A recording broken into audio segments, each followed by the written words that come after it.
Episode തുടങ്ങുമ്പോൾ ബസ്സിൽ നിന്ന് വീണ് ഒരു കണ്ടക്ടറിന് ഗുരുതരമായിട്ടുള്ള പരിക്കുകൾ പറ്റിയിരിക്കുകയാണ്. എന്നാൽ അത് നമ്മൾ വിചാരിച്ചതുപോലെ യോങ് അല്ല, പകരം ഹേജയാണ്. ചോയുടെ ഷിഫ്റ്റ് താൻ ചെയ്തോളാം എന്ന് യോങ് പറഞ്ഞിട്ടുണ്ടായിരുന്നെങ്കിലും തനിക്കിപ്പോ പൈസയ്ക്ക് ആവശ്യമുണ്ടെന്നും പറഞ്ഞ് ഹേജ് ആ ഷിഫ്റ്റ് ഏറ്റെടുക്കുകയായിരുന്നു. ആ ഷിഫ്റ്റിന് പോയ അവൾക്ക് ബസ്സിൽ നിന്ന് വീണാണ് ഗുരുതരമായ പരിക്ക് പറ്റിയിട്ടുള്ളത്. ഈ ആക്സിഡന്റിന്റെ കാര്യം ഓഫീസിൽ സംസാരിക്കുന്നത് കേൾക്കുന്ന ഹോസോക്ക് യോങ് ആണെങ്കിൽ തന്റെ ഷിഫ്റ്റ് കഴിഞ്ഞ് റൂമിലേക്ക് വരുമ്പോഴാണ് സിയോജോങ് ഇങ്ങനെ തന്റെ ലോക്കറിന്റെ അടുത്ത് നിൽക്കുന്നത് കാണുന്നത്. അങ്ങോട്ടേക്ക് വരുന്ന യോങ്ങിനോട് സിയോജോങ് ആ ഒരു കാര്യത്തെക്കുറിച്ച് സംസാരിക്കാനായിട്ട് നോക്കുന്നുണ്ട്. അതായത് നിനക്ക് ഹാനിനെ ഇഷ്ടമായിരുന്നോ എന്ന കാര്യത്തെക്കുറിച്ച്. പക്ഷെ അപ്പോഴാണ് ഹോസോക്ക് വന്ന് ഈ ഒരു കാര്യം ഇവരോട് പറയുന്നത്. ഇത് കേട്ട് പേടിച്ച് എല്ലാവരും കൂടെ ഹോസ്പിറ്റലിലേക്ക് പോകാൻ തുടങ്ങുന്നതും ആകെ കുറച്ചു പേര് പോയാൽ മതി, മൊത്തം പേര് കൂടെ പോകണ്ടെന്നും പറഞ്ഞ് മാനേജർ അവരെ തടയും. ഈ ഒരു സംഭവങ്ങളൊക്കെ ഇപ്പൊ ലീവ് കഴിഞ്ഞ് വരുന്ന ചോയും അറിയാണ്. അങ്ങനെ ഇപ്പൊ ചോയും യോങ്ങും ഒങ്ജിയും കൂടെ ഹോസ്പിറ്റലിലേക്ക് പോകും. ഹേജയുടെ സർജറി കഴിഞ്ഞു. പക്ഷെ അവരതിലുമേറെ ഷോക്കിലാക്കിയ കാര്യമെന്ന് പറഞ്ഞാൽ ഹേജയുടെ ഒരു കാലം മുറിച്ചു മാറ്റിയ ന്യൂസായിരുന്നു. ഏറെ സഹിക്കാൻ പറ്റാതെ പോകുന്നത് ഒക്ജിക്കാണ്. കാരണം ഒക്ജിയും ഹേജയും അങ്ങനെയാണല്ലോ കഴിഞ്ഞു വന്നത്. സർജറി കഴിഞ്ഞ് ബോധം വരുന്ന ഹേജയ്ക്കും തന്റെ കാലില്ല എന്ന വിവരം ആക്സെപ്റ്റ് ചെയ്യാൻ വേണ്ടി പറ്റുന്നില്ല. എന്നാൽ അവൾ ഇത്തിരിയുടെ ധൈര്യമുള്ള കൂട്ടത്തിലായതുകൊണ്ട് തന്നെ പിടിച്ചു നിൽക്കുന്നുണ്ട്. കരയുന്ന ഒക്ജിയെ ഞാൻ ചത്തൊന്നും പോയിട്ടില്ലല്ലോ എന്ന് പറഞ്ഞ് അവളെ സമാധാനിപ്പിക്കുകയാണ്. ഞാൻ ലീവ് എടുത്ത് പോയിട്ടുണ്ടായിരുന്നില്ലെങ്കിൽ ഇതൊന്നും സംഭവിക്കില്ലായിരുന്നു എന്നും പറഞ്ഞ് കരയുവാണ് ചോയും. പക്ഷെ ഇതെല്ലാം തന്റെ അത്യാഗ്രഹം കൊണ്ടാണ്, പൈസ ഉണ്ടാക്കണമെന്നുള്ള തന്റെ ആർത്തി കൊണ്ടാണ് സംഭവിച്ചതെന്ന് പറയുവാണ് ഹേജ. ഹോസ്പിറ്റൽ ബില്ലൊക്കെ അത്യാവശ്യം കാണും, കമ്പനി എന്തെങ്കിലും പറഞ്ഞു എന്ന് ഹേജ യോങ്ങിനോട് ചോദിക്കുമ്പോൾ അതെല്ലാം താൻ കൈകാര്യം ചെയ്തോളാന്ന് പറയാണ് യോങ്. ഹേജയ്ക്ക് യോങ്ങിന് വിശ്വാസമാണ്. കാരണം കണ്ണി കണ്ട് അവളെ ചീത്ത പറയുമെങ്കിലും കാര്യങ്ങളെല്ലാം ശരിയായ രീതിയിൽ നടത്താൻ യോങ്ങിനുള്ള കഴിവിനെ കുറിച്ച് ഹേജയ്ക്കറിയാം. എന്നാ പക്ഷെ ഇവരെല്ലാവരും കൂടെ മാനേജറുടെ അടുത്ത് വന്ന് ഈ ഒരു ഹോസ്പിറ്റൽ ബില്ലിന്റെ കാര്യം പറയുന്നതും ചില്ലിക്കാശ് എന്റെ അടുത്ത് നിന്ന് കിട്ടില്ല, അവളുടെ ആക്രാന്തം കൊണ്ടല്ല അവൾ ഈ ഷിഫ്റ്റ് ഏറ്റെടുത്തേ, അതിൽ ഞങ്ങൾ ഉത്തരവാദികളല്ല, അവള് കാരണം ഷെഡ്യൂള് വരെ തെറ്റിക്കിടക്കുവാണെന്നും പറഞ്ഞ് ഇവരോട് ദേഷ്യപ്പെടാണ് അയാള്. യോങ്ങും ഒക്ജിയൊക്കെ എത്ര പറഞ്ഞിട്ടും കണ്ണിച്ചോരയില്ലാത്ത അയാൾക്ക് അതൊന്നും മനസ്സിലാവുന്നില്ല. കാരണം ഏത് സമയവും പൈസ, ഡ്യൂട്ടി എന്നൊക്കെ പറഞ്ഞ് ഭ്രാന്ത് പിടിച്ചടക്കുന്ന ഒരാളാണ് ഇയാള്. എന്നാ പക്ഷെ കമ്പനിയുടെ അനാസ്ഥ നോക്കി കയ്യും കെട്ടിയിരിക്കാനായിട്ട് യോങ് തയ്യാറല്ലായിരുന്നു. അവൾ എല്ലാവരെയും സീക്രട്ടായിട്ട് വിളിച്ച് ഒരു മീറ്റിംഗ് നടത്തും. ഈ ഒരു അവസ്ഥ നാളെ നമുക്കും വന്നുകൂടാനില്ല. മാനേജ്മെന്റ് കാണിക്കുന്ന ഈ ഒരു അനാസ്ഥയ്ക്കെതിരെയും ഡോർ തുറന്നിട്ട് പോലും വർക്ക് ചെയ്യാനായിട്ട് അവൾ നമ്മളെ പ്രേരിപ്പിക്കുന്നതിനെതിരെയും നമ്മൾ ശക്തമായിട്ട് പ്രതിരോധിക്കണം. ഇങ്ങനെയുള്ള സമയത്താണ് നമ്മൾ ഒന്നിച്ചിരിക്കേണ്ടത്. രാവിലെ ഓഫീസിലേക്ക് വരുന്ന മാനേജർ കാണുന്നത് ഓഫീസിന് മുന്നിൽ പ്രതിഷേധിക്കുന്ന യോങ്ങിനെയും കൂട്ടരെയാണ്. സംഭവം മനസ്സിലായതോ പുള്ളി ഭയങ്കരമായിട്ട് അവരോട് ദേഷ്യപ്പെടും. എന്നാൽ ഇതിന്ന് തങ്ങൾ പിന്മാറില്ലെന്നും ഹേജയ്ക്ക് നീതി കിട്ടുന്നത് വരെ ഞങ്ങൾ പ്രതിഷേധിക്കുമെന്നും യോങ് വളരെ ശക്തമായിട്ട് പറയും. യോങ്ങിന്റെ കൂടെ തന്നെ ബാക്കിയുള്ളവർ നിൽക്കും. ഈ ഒരു സമരം എന്തായാലും നാട്ടുകാരെ വല്ലാണ്ട് വലയ്ക്കുന്നുണ്ട്. ബസ്സൊന്നും ഓടാത്തതിന്റെ പേരിൽ നൂറുകണക്കിന് ഫോൺ കോൾസ് ആണ് ഓഫീസിലേക്ക് വന്നുകൊണ്ടിരിക്കുന്നത്. മാനേജറിനാണെങ്കിൽ ഇതെല്ലാം കൂടെ ഒരുമിച്ച് ഡീൽ ചെയ്യാനും പറ്റുന്നില്ല. രാത്രി ആ ഒരു തണുപ്പിൽ പോലും സമരം കൊണ്ട് മുന്നോട്ട് തന്നെയാണ് അവര്. തന്റെ കാര്യം ശ്രദ്ധിക്കുന്നില്ലെങ്കിൽ പോലും യോങ് സിയോജോങ്ങിന്റെ കാര്യം ശ്രദ്ധിക്കുന്നുണ്ട്. താൻ ഇരുന്നിരുന്ന ആ ഒരു പില്ലോ എടുത്ത് അവള് സിയോജോങ്ങിന് കൊടുക്കും. ഇപ്പൊ സിയോജോങ് ഒതിക്കും, നീ എന്താ എല്ലാം ഇങ്ങനെ വിട്ടുകൊടുക്കുന്നേ? ഫുഡ് കഴിക്കുമ്പോൾ പോലും നല്ലത് നീ എനിക്ക് തരും, ബാത്റൂമിൽ ആൾക്കാർ കൂടുതലാണെങ്കിൽ നീ എന്നെ ആദ്യം കയറ്റും എന്ന് ഇത് കേൾക്കുന്ന സിയോജോങ് ആണെങ്കിൽ ഏയ് ഞാൻ ശരിക്കും അങ്ങനെയൊന്നുമല്ല, ഞാനങ്ങനെ എല്ലാം വിട്ടുകൊടുക്കുന്ന ആളൊന്നുമല്ല എന്നും പറഞ്ഞ് തമാശയ്ക്ക് എടുക്കുവാണത്. എന്ന് ഇതൊന്നും കേട്ടിട്ടും സിയോജോങ്ങിന് മനസ്സിലൊരു സന്തോഷമില്ല. അവളിപ്പോ അവിടെ നിന്ന് മാറിപ്പോയി നേരെ ഹാനിനെ വിളിക്കും. ഈ സാറ്റർഡേ നമുക്കൊന്ന് കാണാമെന്നും നീ ഉറപ്പായിട്ടും വരണമെന്നും പറയും. അവളെ കാണാനായിട്ട് കാത്തിരിക്കുന്ന ഹാനിന് പിന്നെ വേറൊന്നും വേണ്ടല്ലോ. ഇതേ സമയം സമരത്തിലിരിക്കുന്ന ഗേൾസിന്റെ അടുത്തേക്ക് ഇരുന്ന മാനേജർ, നിങ്ങളപ്പോ ഇത് തന്നെയായിട്ട് മുന്നോട്ട് പോകാൻ തീരുമാനിച്ചല്ലേ? എന്നാ നിങ്ങൾ ഇതൂടെ കേട്ടോ, നാളെ രാവിലെ ജോലിക്ക് കയറാത്ത ഒരാൾക്ക് പോലും ഇനി ആ ജോലിയിൽ പ്രവേശനം ഉണ്ടാവില്ല. പൂട്ടിക്കെട്ടി രാവിലെ തന്നെ വീട്ടിലോട്ട് മടങ്ങാം.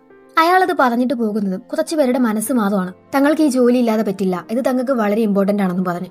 ഇതിങ്ങനെ പോയാൽ പറ്റില്ലെന്ന് യോങ്ങിന് മനസ്സിലാകും. അവൾ അപ്പൊ തന്നെ യോങ്സിക്കിന്റെയും ഹ്യോങ്ങിന്റെയും കോളേജിലേക്ക് പോകും. അവരോട് സംഭവങ്ങളെല്ലാം പറയുവാണ്. അഡ്വക്കേറ്റ് സാബ് പഠിക്കുന്നത് കൊണ്ട് തന്നെ ലോയും കാര്യങ്ങളൊക്കെ ഇവർക്ക് അറിയാലോ. നിങ്ങളെ കമ്പനി ഇതുവരെ റിപ്പോർട്ട് ചെയ്തിട്ടില്ല, അതിനർത്ഥം അവരുടെ ഭാഗം മാത്രം ക്ലീൻ അല്ലാന്നാ. അതുപോലെ കോൺസ്റ്റിറ്റ്യൂഷൻ ലേബേഴ്സിന് 3 നിയമങ്ങൾ ഗ്യാരണ്ടി ചെയ്യുന്നുണ്ട്. അത് വെച്ച് നോക്കുമ്പോൾ അങ്ങനെ തോന്നുമ്പോഴൊന്നും കമ്പനിക്ക് നിങ്ങളെ പിരിച്ചുവിടാൻ പറ്റില്ല. ഈ ഒരു കാര്യം കേൾക്കുമ്പോഴാണ് യോങ്ങിന് പകുതി ആശ്വാസമാവുന്നത്. പക്ഷെ എന്നിരുന്നാലും ഈ ഒരു സിറ്റുവേഷൻ മുന്നോട്ട് പോവുകയാണെങ്കിൽ അവർ വേറെ കണ്ടക്ടേഴ്സിനെ വയ്ക്കും. നിങ്ങളുടെ ഭാഗത്ത് നിന്ന് കൂടുതൽ പേര് ലോസ് ആവും. സമരം അവസാനിപ്പിക്കുക എന്നല്ലാതെ പിന്നെ നിങ്ങളുടെ മുന്നിൽ വേറൊരു വഴിയും ഉണ്ടാവില്ല. അതുകൊണ്ട് തന്നെ സമരം ഇങ്ങനെ പോകാതെ എന്തെങ്കിലും ഒരു നടപടി എടുക്കണം. ഇങ്ങനെയുള്ള സാഹചര്യങ്ങളിൽ കമ്പനിയെ മുട്ടുകുത്തിക്കാൻ പറ്റിയ ഒരു ഐഡിയ ഉണ്ട്. എന്തോ മനസ്സിൽ കണ്ടെന്ന രീതിയിൽ ഹ്യോങ് ഇത് പറയും. അവിടെ നിന്ന് പോകുമ്പോൾ യോങ്സിക്കിനെ പോലും മൈൻഡാക്കാതെ യോങ്ങിനെ താൻ കൊണ്ട് വിട്ടോളാന്നും പറഞ്ഞു പോകുകയാണ് ഹ്യോങ്. അവളോട് ഹ്യോങ്ങിനുള്ള സോഫ്റ്റ് കോർണറെ കുറിച്ച് ഞാൻ പറഞ്ഞിട്ടില്ലേ, കാറിലിരുന്ന് അവൻ എന്തൊക്കെയോ അവളോട് പറയുന്നുണ്ട് എന്ന റെസ്പോൺസ് ഒന്നും ഇല്ലാത്തത് കണ്ട് നോക്കുമ്പോൾ അവള് നല്ല ഉറക്കമാണ്. പിന്നെ അവളെ ശല്യപ്പെടുത്താനായിട്ട് അവൻ പോവില്ല. അവക്ക് എത്തേണ്ട സ്ഥലം എത്തിയിട്ടും അവളെ ഉറക്കത്തിൽ നിന്ന് വിളിക്കാതെ അവൾ എഴുന്നേക്കുന്നത് വരെ കാത്തിരിക്കണം അവൻ. പെട്ടെന്ന് ഉറക്കം എഴുന്നേൽക്കുന്ന അവളോട് ദേ നമ്മൾ ഇപ്പോഴാ എത്തിയതെന്നും പറഞ്ഞവൻ കള്ളം പറയും. കൊണ്ടാക്കിയതിന് നന്ദിയൊക്കെ പറഞ്ഞു പോകുന്ന യോങ്ങി അവനോട് പറയും, ഞാനിത് നിങ്ങളോട് പറഞ്ഞിട്ടുണ്ടോന്നറിയില്ല. എന്താന്ന് വെച്ചാ എനിക്ക് നിങ്ങളെ കാണുമ്പോൾ ഡാഡി ലോങ് ലെഗ്സിനെ ഓർമ്മ വരുന്നത്. ഡാഡി ലോങ് ലെഗ്സ് എന്ന പുസ്തകത്തിൽ ഒരു ക്യാരക്ടർ ഉണ്ട്. മെയിൻ ക്യാരക്ടറിനെ ഏത് ലോവസ്റ്റ് മൊമെന്റിലും ഹെൽപ്പ് ചെയ്യുന്ന ഒരാൾ, അവക്ക് സപ്പോർട്ട് നൽകി അവളുടെ കൂടെ നിൽക്കുന്ന ഒരാൾ. എനിക്ക് നിങ്ങൾ അതുപോലെ ഒരാളാ. അത് പറഞ്ഞ് അവള് പോകുന്നതും അവനൊരു ചിരിയൊക്കെ വരുന്നുണ്ട്. അതെങ്കിൽ അത് എന്തായാലും വലിയ മോശമൊന്നല്ല എന്നും പറഞ്ഞു അവിടെ നിന്ന് നേരെ പോകുന്ന ഹ്യോങ് അവന്റെ ഒരു റിപ്പോർട്ടർ ഫ്രെഡിന്റെ അടുത്തേക്കാണ് പോകുന്നത്. അങ്ങനെ ഹ്യോങ്ങിന്റെ പ്ലാൻ പ്രകാരം രാവിലെ തന്നെ സമരക്കാരുടെ അടുത്തേക്ക് ഈ റിപ്പോർട്ടർ വരും. എന്ന് ഇയാളെ പറഞ്ഞയക്കാനായിട്ട് പഠിച്ച പണി 18 മാനേജറും കൂട്ടരും നോക്കുന്നുണ്ട്. എന്നാൽ യോങ് ആണെങ്കിൽ റിപ്പോർട്ടറോട് നടന്ന കാര്യങ്ങളെല്ലാം പറയും എന്ന് പറഞ്ഞു തന്നെയാണ് നിൽക്കുന്നത്. ഇങ്ങനൊരു റിപ്പോർട്ടർ വന്ന കാര്യമൊക്കെ ഇവരുടെ ഹെഡിനെ വിളിച്ച് മാനേജർ പറയും. അയാളുടെ അടുത്ത് നിന്ന് നല്ല പുളിച്ച തേറി കേൾക്കുന്നുണ്ട് മാനേജർ. എന്തായാലും മനസ്സില്ലാ മനസ്സോടെ പുള്ളി വന്ന് സമരക്കാരോട് പറയും, നിങ്ങൾ തന്നെ ജയിച്ചു, ഹോസ്പിറ്റൽ ബില്ല് ഏറ്റെടുക്കാമെന്ന് ഹെഡ് ക്വാർട്ടേഴ്സ് സമ്മതിച്ചിട്ടുണ്ട്, എല്ലാവരും ഇപ്പൊ തന്നെ വർക്കിന് കയറാൻ. തങ്ങൾ വിജയിച്ചു എന്ന് മനസ്സിലാക്കി സന്തോഷത്തിൽ നിൽക്കാണ് എല്ലാവരും. ആ വിജയത്തിൽ ഏറെ പങ്കുവഹിച്ച യോങ്ങിനെ അവരെല്ലാവരും പ്രശംസിക്കും. ഇവർ ഈ ഒരു കാര്യം ഹേജെ വന്നറിയിക്കും.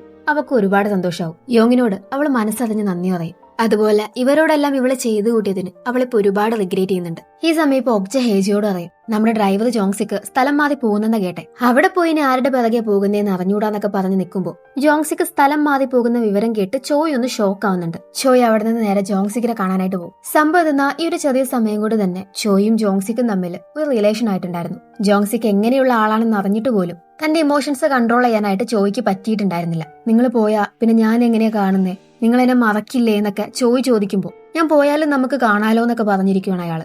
എന്നാ തന്നെ നൈസായിട്ട് ഇവൻ ഒഴിവാക്കുകയാണെന്ന് ചോയ്ക്ക് മനസ്സിലാകും. എനിക്കറിയാം താൻ ഇനി എന്നെ കാണാൻ പോകുന്നില്ല, എന്നെയും തനിക്ക് മടുത്തല്ലേ, അവിടെ പോയും അവിടത്തെ കണ്ടക്ടേഴ്സിന്റെ പതക്കെ താൻ നടക്കും. ഞാൻ താനൊരു പെണ്ണുപിടിയാനാണുള്ള സത്യം ഇടയ്ക്ക് വെച്ചൊന്ന് മറന്നുപോയി.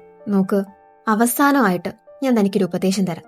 ഈ ടൈപ്പ് ജീവിതം അങ്ങ് മതിയാക്ക്, ഇല്ലെങ്കിൽ തനിക്ക് വഴിയെ വരാൻ പോകുന്നത് എന്താണെന്ന് പോലും മനസ്സിലാവില്ല. ഇനി ആരെയെങ്കിലും താൻ കരയിച്ച താൻ ചോരയായിരിക്കും തുപ്പാൻ പോകുന്നത് എന്നൊക്കെ പറഞ്ഞ് വളരെ ധൈര്യപൂർവ്വം തന്നെ ചോയ് അവിടെ നിന്ന് ഇറങ്ങുന്നുണ്ടെങ്കിലും പകുതിക്ക് വെച്ച് അവൾ പൊട്ടിക്കരയുന്നത് നമുക്ക് കാണാം. കെട്ടാകുമ്പോൾ ഇന്ന് സാറ്റർഡേ ആണ്. ഹാനും സിയോജോങ്ങും തമ്മിൽ ഡേറ്റിംഗിന് പോകാമെന്ന് തീരുമാനിച്ച ദിവസം. സിയോജോങ്ങിന് ഒരു ഷൂ അവനിപ്പോ ഗിഫ്റ്റ് ആയിട്ട് കൊടുക്കുന്നുണ്ട്. അത് അവൾക്ക് കറക്റ്റ് ഫിറ്റ് ആയിരുന്നു. എന്നോട് സഞ്ജോൾ എപ്പോഴും പറയും, നീ ഒരാൾക്ക് ഷൂസ് ഗിഫ്റ്റ് കൊടുക്കരുതെന്ന്. കൊടുത്ത് അവർ ആ ഷൂ ഇട്ട് ഓടിപ്പോകുന്നു. പക്ഷെ എനിക്ക് അമ്മാതിരി സാധനങ്ങളുടെ വിശ്വാസമില്ല. ഞാനില്ലാതെ നീ എവിടെ പോവാനാ? അവരവിടെ നിന്ന് ഒരുപാട് സ്ഥലങ്ങൾ കാണാൻ പോകും, റൈഡിന് കയറും, ഭക്ഷണം വാങ്ങിക്കഴിക്കും. രണ്ടുപേരും ഭയങ്കര ഹാപ്പി. ഹാൻ ആഗ്രഹിച്ച മൊമെന്റ്സ് ആയിരുന്നു അത്. ആ ഷൂ ഇട്ട് ഫുൾ കറങ്ങി അടിച്ചത് കൊണ്ടാവാം അവളുടെ കാലിനൊപ്പം മുറിവ് പറ്റുന്നുണ്ട്. ഹാൻ അതിലെ ബാൻഡേജ് ഒട്ടിച്ചു കൊടുക്കും. ഇനി അടുത്ത പ്രാവശ്യം കാണുമ്പോൾ നമുക്കിങ്ങനെ കറങ്ങി അടിച്ച് നടക്കാതെ എവിടെയെങ്കിലും സ്വസ്ഥായിട്ടിരിക്കാം എന്ന് പെട്ടെന്ന് ഇത് കേൾക്കുന്ന സിയോജോങ് പറയും. അങ്ങനെ ഒരടുത്ത പ്രാവശ്യം ഉണ്ടാവില്ല, നമുക്ക് എല്ലാം ഇവിടെ വെച്ച് അവസാനിപ്പിക്കാം. നമ്മള് ഡിഫറെന്റ് വേൾഡിലുള്ള ആൾക്കാരാ. എനിക്കാണെങ്കിൽ ഒരമ്മയോ അച്ഛനോ പോലും ഇല്ല, എന്നെ കൊല്ലാൻ നടക്കുന്ന ഒരു ചേട്ടൻ മാത്രം. ഇപ്പൊ നമ്മൾ ഒരുമിച്ചായപ്പോഴാ നമ്മൾ എത്ര ഡിഫറെന്റ് ആണെന്ന് എനിക്ക് മനസ്സിലായത്. അതുകൊണ്ട് തന്നെ നമുക്ക് എല്ലാം ഇവിടെ വെച്ച് അവസാനിപ്പിക്കാം. നീ എന്തൊക്കെ പറയുന്നേ, നമ്മൾ ഹാപ്പി ആയിരുന്നില്ലേ, എന്തിപ്പോ ഇങ്ങനെയൊക്കെ തോന്നാനെന്ന് ഹാൻ ചോദിക്കുമ്പോൾ എല്ലാം നീ വിചാരിക്കുന്ന പോലെ അത്ര ഹാപ്പി അല്ലായിരുന്നു. നമുക്കിടയിൽ ഒരുപാട് തടസ്സങ്ങളുണ്ട്, നീ നിന്നെ ശ്രദ്ധിക്കണം, ഒരു നല്ല കോളേജിൽ ഉറപ്പായിട്ട് അഡ്മിഷൻ എടുക്കണം എന്നും പറഞ്ഞ് അവൾ അവിടെ നിന്ന് ഇറങ്ങുമ്പോൾ വീണ്ടും പിറകെ ചെന്ന് അവളെ തടയാനായിട്ട് ഹാൻ നോക്കുന്നുണ്ട്. നീ ശരിക്കും ഓക്കെയാണോ, എനിക്കിതിൽ ഒരു വിഷമവും ഇല്ലേ എന്ന് ചോദിച്ച്. അതിന് നമ്മൾ അധികമൊന്നും ആയിട്ടില്ലല്ലോ റിലേഷനിലായിട്ട്, ഇപ്പോഴല്ലേ എന്ന് ചോദിച്ച് അവൾ അവിടെ നിന്ന് പോകും. എന്നാ പോകുന്ന അവള് മനസ്സിൽ കരഞ്ഞുകൊണ്ടാണ് അവിടെ നിന്ന് ഇറങ്ങുന്നത്. ഹാനിനെ പിരിയുന്നതിൽ അവന്റെ അത്ര തന്നെ വിഷമം അവക്കും ഉണ്ട്. എന്നാൽ യോങ്ങിനെ ആലോചിച്ചിട്ടാവണം അവൾ ഈ ഒരു ഡിസിഷൻ എടുത്തത്. തിരിച്ചെത്തുന്നതും അവൾ യോങ്ങിനെ കെട്ടിപ്പിടിച്ച് പൊട്ടിക്കരയുന്നുണ്ട്. കാര്യം എന്താണെന്ന് തിരക്കാതെ യോങ്ങും അവളെ സമാധാനിപ്പിക്കും. അങ്ങനെ കുറെ ദിവസങ്ങൾ കടന്നുപോയി. അങ്ങനെ ഈ ഇയറിലെ ആദ്യത്തെ സ്നോ വരികയാണെന്നുള്ള ന്യൂസ് കേട്ടാണ് അവരിന്ന് പുറത്തേക്ക് ഇറങ്ങുന്നത്. ആ ഒരു സമരം കഴിഞ്ഞേ പിന്നെ മാനേജറിന് യോങ്ങിനെ കണ്ണെടുത്താ കണ്ടുകൂടാ. ഇടയ്ക്കിടയ്ക്ക് അവളെ ഓരോന്ന് പറഞ്ഞ് ചീത്ത പറയും. അതുപോലെ യോങ്ങിന്റെ അമ്മയും സിയോങ്ങും നല്ല കൂട്ടായിട്ടുണ്ട്. സിയോങ് ഇടയ്ക്കിടയ്ക്ക് കടയിൽ പോയി സാധനങ്ങളൊക്കെ വാങ്ങി കഴിക്കും. ആ സമയം സേരി യോങ്മിയുടെ കൂടെ കളിക്കും. ഇവരുടെ അപ്പുറത്തായിട്ട് ഒരാൾ ഇരുന്ന് പണിയെടുക്കുന്നുണ്ട്. അയാളുടെ മെഷീനിന്റെ സൗണ്ട് കേട്ട് ഇടയ്ക്കിടയ്ക്കാണെങ്കിൽ സേരി ഞെട്ടുന്നുമുണ്ട്. ഇയാളിപ്പോ വീണ്ടും ശബ്ദം ഉണ്ടാക്കാൻ പോകുന്നതും യോങ്ബി ചെന്ന് സേരിയുടെ ചെവി രണ്ടും അടച്ചു വെക്കുകയാണ്. ആ ഒരു ശബ്ദം കേട്ട് അവൾ ഞെട്ടാതിരിക്കാൻ. രണ്ടുപേർക്കിടയിലെ കെമിസ്ട്രി ഒക്കെ വന്നു തുടങ്ങിയിട്ടുണ്ട്. പക്ഷെ ഇപ്പൊ ഈ ഒരു ദൃശ്യവും കണ്ടോടാണ് അങ്ങോട്ടേക്ക് ഹാനിന്റെ അച്ഛൻ മിസ്റ്റർ കിം വരുന്നത്. തന്റെ മോളും ഭാര്യയും കൂടെ ഇങ്ങനെ ഒരു സ്ട്രീറ്റിലിരുന്ന് ഭക്ഷണം കഴിക്കുന്നത് കാണുമ്പോൾ അയാൾക്കങ്ങ് കലിയേറുവാണ്. എന്തുവാണ് നീ ഇവിടെ ചെയ്യുന്നത്, മര്യാദയ്ക്ക് ഒന്ന് കാതി കയറാൻ പറഞ്ഞ് സിയോങ്ങിന് അയാളെ പിടിച്ചുകൊണ്ട് പോകാൻ തുടങ്ങുന്നതും അതിന് സമ്മതിക്കാതെ കിമ്മിന്റെ കൈ കയറി പിടിക്കുന്ന പാർക്ക്. ഇങ്ങനെയാണോ താൻ തന്റെ ഭാര്യയോട് പെരുമാറുന്നത്? അവൾ അങ്ങോട്ടേക്ക് വന്നോളാന്ന് പറഞ്ഞില്ലേ? ഒരു നല്ല ആളെന്ന് പറഞ്ഞ ഭാര്യയും റെസ്പെക്ട് ചെയ്യുന്ന ആളെന്ന അർത്ഥം. സ്ട്രീറ്റിൽ കിടന്ന് ഇങ്ങനെ പ്രശ്നം ഉണ്ടാക്കാൻ എനിക്ക് നാണമില്ലേ? ഇവളിങ്ങനെ നാണം കെടുത്തുവാണോ വേണ്ടേ? താൻ കൈവിടാതെ എന്തായാലും ഞാൻ കൈവിടില്ല. പാർക്കിന്റെ സംസാരം കേട്ട് കിം ഒന്ന് പതറിപ്പോവും. പതുക്കെ അയാളുടെ കൈവിട്ട് വേഗം വീട്ടിലോട്ട് വാ, അല്ലെങ്കിൽ എന്റെ സ്വഭാവം മാറുമെന്നും പറഞ്ഞ് കാർ എടുത്തോണ്ട് പോകും. ആദ്യമായിട്ടാണ് ഒരാളുടെ മുന്നിൽ കിം ഒന്ന് പതറുന്നത് സിയോങ് കാണുന്നത്. അവൾക്കങ്ങ് സന്തോഷാവാണ്. ഇതേ സമയം ഭക്ഷണം കഴിക്കുമ്പോൾ ഹോസോക്ക് ആണെങ്കിൽ സിയോജോങ്ങിനോട്, നീ എന്തിനാ നിന്റെ ബോയ് ഫ്രണ്ടിനെ ബ്രേക്കപ്പ് ചെയ്തേ, നിങ്ങൾ നല്ല സന്തോഷത്തിലായിരുന്നില്ലേ എന്ന് ചോദിക്കും. റിലേഷൻഷിപ്പ് ആവുമ്പോൾ അങ്ങനെയൊക്കെയാണെന്ന് പറഞ്ഞ് അവൾ അതിൽ നിന്ന് ഒഴിഞ്ഞു മാറും. യോങ്ങും അതിനെക്കുറിച്ച് സിയോജോങ്ങിനോട് സംസാരിക്കാനായിട്ട് വരുന്നുണ്ട്. എന്നാൽ അവളെയും സംസാരിക്കാൻ വേണ്ടി സിയോജോങ് സമ്മതിക്കുന്നില്ല. ഇപ്പൊ ഭക്ഷണം കഴിക്കുന്നതിനിടയിൽ ചോയ്ക്ക് വൊമിറ്റിംഗ് ടെൻഡൻസി വരെയാണ്. നീ എന്താടി ഗർഭിണിയോന്നൊക്കെ ചോദിച്ച് ഇവരാണെങ്കിൽ കളിയാക്കുന്നുണ്ട് അവളെ. എന്നാൽ വൊമിറ്റ് ചെയ്യാൻ വേണ്ടി അവിടെ നിന്ന് ഓടുന്ന ചോയെ കാണുമ്പോഴാണ് തങ്ങൾ പറഞ്ഞ കാര്യത്തിൽ എന്തോ പ്രശ്നമുണ്ടല്ലോ എന്ന് അവർക്ക് മനസ്സിലാവുന്നേ. കാര്യം പിടിയിട്ടുന്ന അവർ ചോയോട് പോയി ചോദിക്കും, ഇതിന്റെ അച്ഛനാരാ, പുള്ളിക്ക് ഈ കാര്യത്തെക്കുറിച്ച് അറിയുമെന്ന്. ഇല്ലാന്ന് ചോയും പറയും. ഞാൻ ഇതിനെ ഒഴിവാക്കാൻ പോവാ, എനിക്ക് വേറെ വഴിയൊന്നുമില്ല. അച്ഛനില്ലാത്ത കുഞ്ഞിനെ ഞാൻ എങ്ങനെ പ്രസവിക്കാനാ? അവർക്കും അതിനുള്ള മറുപടി ഉണ്ടായിരുന്നില്ല. സ്യോജോങ്ങായിട്ട് ബ്രേക്കപ്പ് ആയ പിന്നെ ഹാനിന് വല്ലാത്തൊരു ലൈഫാണ്. ഏത് സമയവും പുസ്തകം എടുത്ത് പഠിപ്പ്. സ്യോജോങ് മാത്രമാണ് ഈ ലോകത്ത് പെണ്ണായിട്ടുള്ളേ. നിനക്ക് വേറെ പെണ്ണിനെ കിട്ടൂടാന്നൊക്കെ പറഞ്ഞ് സംജോളും അവനെ സമാധാനിപ്പിക്കാനായിട്ട് ശ്രമിക്കാറുണ്ട്. എന്നാൽ ഹാനിന് ഒരു മാറ്റം ഉണ്ടായിരുന്നില്ല. ഇതേ സമയയുടെ മാനേജർ കണക്ക് നോക്കുമ്പോൾ അതിൽ എന്തോ ഒരു പ്രശ്നം കാണുവാണ്. അതിന്റെ സത്യാവസ്ഥ പോലും തരയാതെ അയാൾ അത് നേരെ യോങ്ങിന്റെ തലയിലേക്ക് വെക്കും. ഒന്നാമത് അയാൾക്ക് യോങ്ങിനോട് നല്ല ദേഷ്യമുണ്ട്. താൻ അങ്ങനെ ചെയ്തിട്ടില്ല, താൻ അങ്ങനെ ചെയ്യേയില്ല, താൻ ഇങ്ങനെ കുറ്റക്കാരിയാക്കരുതെന്ന് യോങ് പറഞ്ഞിട്ടു. അതൊന്നും ചെയ്യാതെ നീ തന്നെയാണ് ആ പൈസ എടുത്ത് മാറ്റിയത്, നീ പറയുന്നതൊന്നും വിശ്വസിക്കാൻ പറ്റില്ല എന്ന് പറഞ്ഞു നിൽക്കുവാണ് മാനേജർ. ഇപ്പൊ ഹാനാണെങ്കിൽ ക്ലാസ് ഒക്കെ കഴിഞ്ഞ് വരുന്ന വഴി ആ ഒരു മ്യൂസിക് ഷോപ്പ് കാണുവാണ്. കണ്ടതും പഴയ ഓർമ്മകൾ വരുന്നവൻ അതിലേക്ക് കയറും. അവിടെ നമ്മൾ എഴുതി റിക്വസ്റ്റ് ചെയ്യുന്ന സോങ്സ് പ്ലേ ചെയ്യും. അവൻ വരുമ്പോ എന്നും ഒരേ സോങ് തന്നെയാണ് പ്ലേ ചെയ്യാറ്. ഇപ്പോ അത് കണ്ട് അവിടുത്തെ ആ ഒരു ഷോപ്പ് ഓണർ വന്ന് പറയും, നിന്റെ ഗേൾഫ്രണ്ടും ഇതേ സെയിം സോങ് തന്നെയാണ് പ്ലേ ചെയ്യാറ്. അവൾ വരും, ഈ സോങ് മുഴുവൻ കേട്ടിട്ട് അങ്ങ് പോകും. അവൾ ഇപ്പോഴും ഇങ്ങോട്ടേക്ക് വരാറുണ്ടെന്ന് പറഞ്ഞ ഷോക്കിലാണ് ഹാൻ. ഇപ്പൊ താഴത്ത് കിടന്ന് ഒരു പേപ്പർ തട്ടു. ആ പേപ്പറിൽ ഹാൻ JPL എന്നായിരുന്നു എഴുതിയിട്ടുണ്ടായിരുന്നത്.